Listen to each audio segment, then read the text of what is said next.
Одбележувањето на денот на Ману, искористено за осврт на политичките случувања. Председателот на Академијата Љупчо Коцарев изјави дека пред да се потпишат било какви договори, Македонија требало да бара покаяние од договорните страни кои вршеле геноцид врз македонците и не ги признавале македонскиот народ и јазик.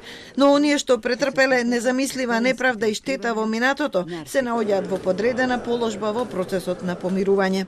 Само македонските недостоинственици, понизници, сребролюбци и властолюбци, кои себе си погрешно се нарекуваат политичари и нивните апологети се слепи и глуви, дека со склучувањето и исполнувањето на договорите со Грција и со Бугарија се одвива културен геноцид врз македонците во нивната држава Македонија, како и врз македонците во соседните држави Грција, Бугарија и Албанија и насекаде каде што македонците живеат и опстојуваат како народ. Коцарев повика да престанеме да постапуваме ирационално и неодговорно, прикривајќи се зад сонот за ЕУ, бидејќи на Македонија не е потребна Европска унија без македонци. Најави дека наредната година Ману ќе подготвува национална стратегија за развој во следните 20 години, во која е неопходно слабење на извршната власт и намалување на администрацијата.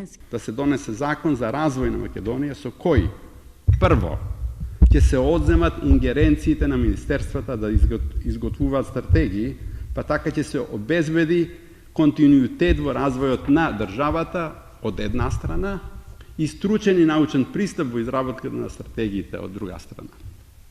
Два, стратегиите ќе ги подготвуваат во синергија Ману, универзитетите, стопанските комори и другите општествени фактори, но не политичките и владеачките елити, затоа што тоа представува конфликт на интереси.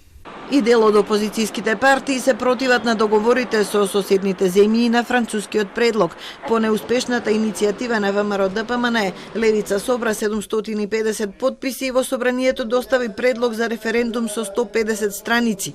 Прашањето би гласало: дали сте за продолжување на преговорите со ЕУ со прифаќање на собраниските заклучоци од 16 јули 22 година? Ние не очекуваме сериозна обструкција затоа што иницијативата е формално правно чиста како солза. Меѓутоа, доколку Талат Џафери се осмели силеџиски да глуми уставен судија, ние ќе започнеме со блокада на собранието.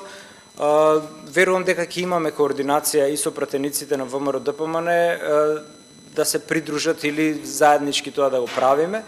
Спикерот Талат Џафери треба да ја разгледа иницијативата, доколку е уредна, ќе се собираат 150.000 потписи за да се одржи задолжителен и дополнителен референдум, како што бара Левица.